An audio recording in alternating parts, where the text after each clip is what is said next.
जी, तो आप ऐसे लद्दाख के बारे में बात कर रहे हो जहाँ का एक बच्चा बच्चा जो है वो 2 ही चीज़ सैल्यूटेशन में सिर्फ़ 2 ही चीज़ बोलता है, जय हिंद साहब और जुले।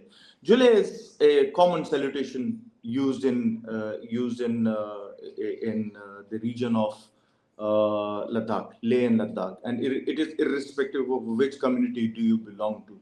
आप कारगिल वाले हो तो भी जुले बोलते हो, आप तुर्तुक वाले हो, त्याक्षी वाले हो तो भी जुले बोलते हो, आप मतलब जुले सुमात्रान के मतलब हो। हेलो हाय ऐसा होता है हेलो, जुले।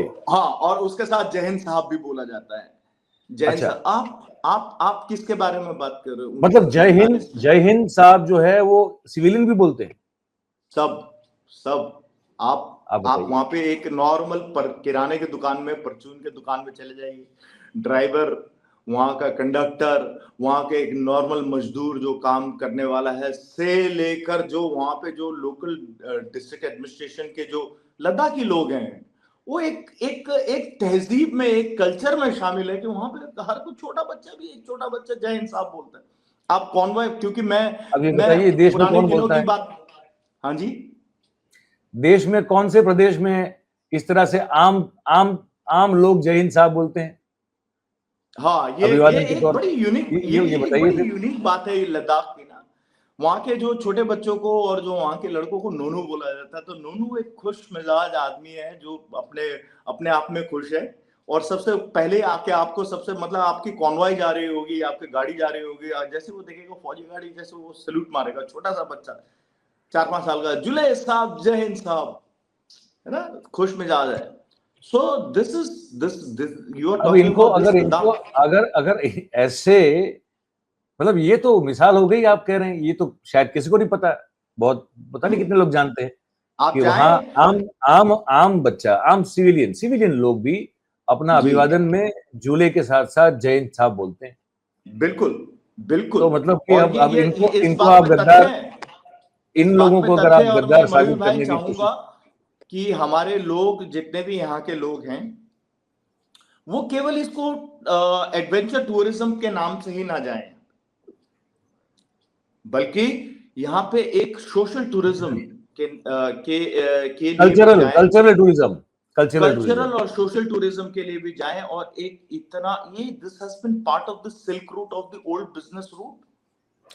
अच्छा, एक मिनट, मैं दर्शकों को बता दूं कि थापा साहब भारत सरकार के द्वारा एक जो एक संगठन है, वो बता दीजिए वो कौन सा है, बौद्ध धर्म से हाँ, जुड़ा हुआ उसके। इंटरनेशनल, हाँ, मैं इंटरनेशनल बुद्धिस्ट कॉन्फेडरेशन का भी हिस्सा रह चुका हूँ, जहाँ पे मैंने अपनी सेवाएं निदेशक के रूप में दी हैं।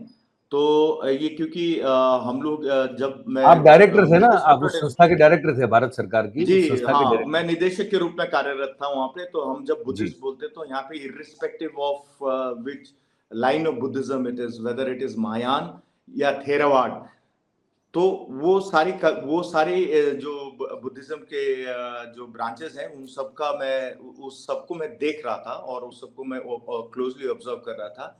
और इसके चलते मैं लद्दाख से काफी अच्छे तरीके से जुड़ा हुआ था, क्योंकि वहां पे Mahayana sect of Buddhism practice किया जाता है। तो जी इस सिलसिले में भी मेरा ले जाना काफी हुआ था। So not only ji as army officer but also as a civilian, ji I had the opportunity to have a look at Ladakh from a very close quarter. जी। अब मुझे ये बताइए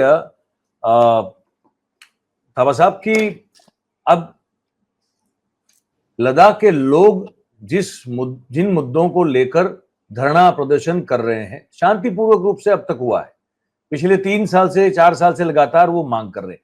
अच्छा, वो जी, मांग क्यों कर रहे हैं? क्योंकि उनको वादा किया गया था।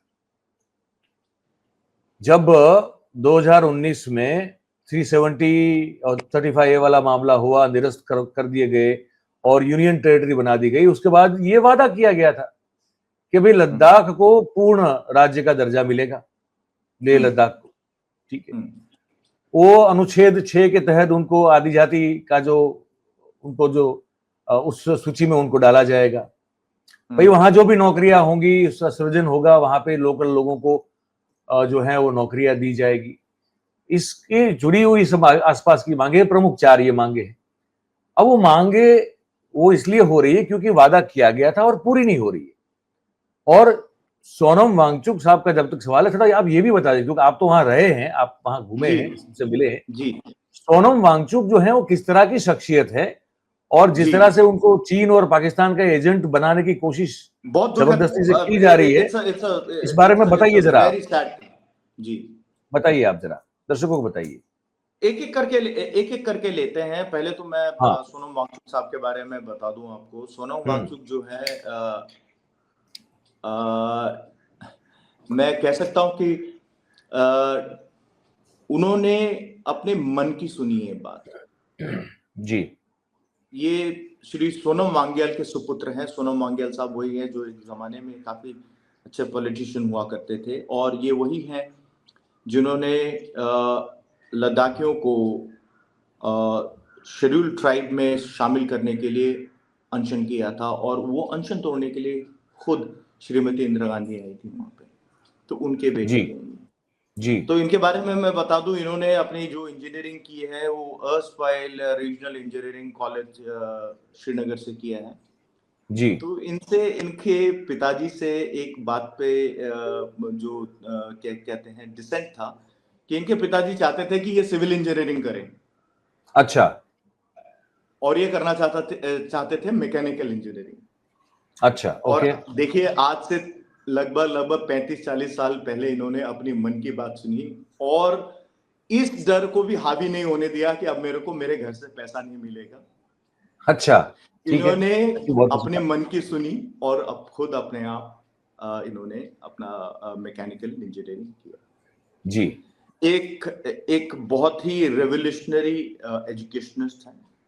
जी आप इन्होंने जो जितने भी पारंपरिक शिक्षा पद्धति जो बोलते हैं, उसके बैरियर्स को तोड़ते हुए जो स्किल डेवलपमेंट, जो आज हम कह रहे हैं ना स्किल डेवलपमेंट, मैं मेरा तो मानना है कि इनको बना देते स्किल डेवलपमेंट मिनिस्टर, तो शायद ये ऐसे ऐसे आइडियाज के साथ आ जाते हैं कि हाँ शायद इस देश का भला होता। जी तो इन्होंने पारंपरिक शिक्षा जो विधि है इसको लांघते हुए स्किल डेवलपमेंट में और मीनिंगफुल एजुकेशन में फोकस किया। और अब ये कोई राज की बात नहीं है कि थ्री इडियट्स मूवी जो है इनके लाइफ से, इनके जीवन से प्रेरित है। जी इन्होंने इन्होंने जो आई स्तूपा का निर्माण किया, जिसके कारण कि जो आज हम यहाँ पे रेन वाटर हार्वेस्टिंग बोलते हैं, और जो प्लेन्स में रेन वाटर हार्वेस्टिंग बोलते हैं जिसको, ये जी रेन वाटर हार्वेस्टिंग, पहली बात तो Ladakh is a cold desert. जी वहाँ पे बारिश नहीं होती है। यदि आपको ये वीडियो पसंद आया है तो आप इसको पूरा देखना चाहते हैं तो मयूर जानी ऑफिशियल जो हमारी यूट्यूब चैनल है उसके लाइव सेक्शन में आप इसको देख सकते हैं। और ये भी बता दूं कि ये जो हमारी चैनल है मयूर जानी पॉडकास्ट, ये एक ऐसी चैनल है जो बैकअप चैनल है मयूर जानी ऑफिशियल की। और आपको तो पता ही है कि सरकार अभी जो है वो आवाज़ बंद करने में बहुत ही माहिर है।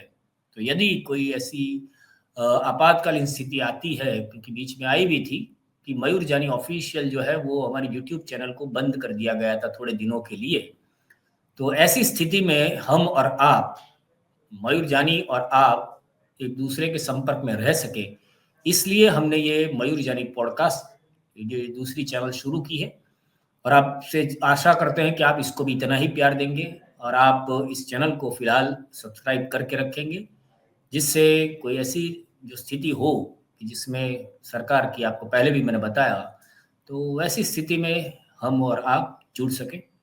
तो बस आपका दिन शुभ रहे। भारत माता की जय।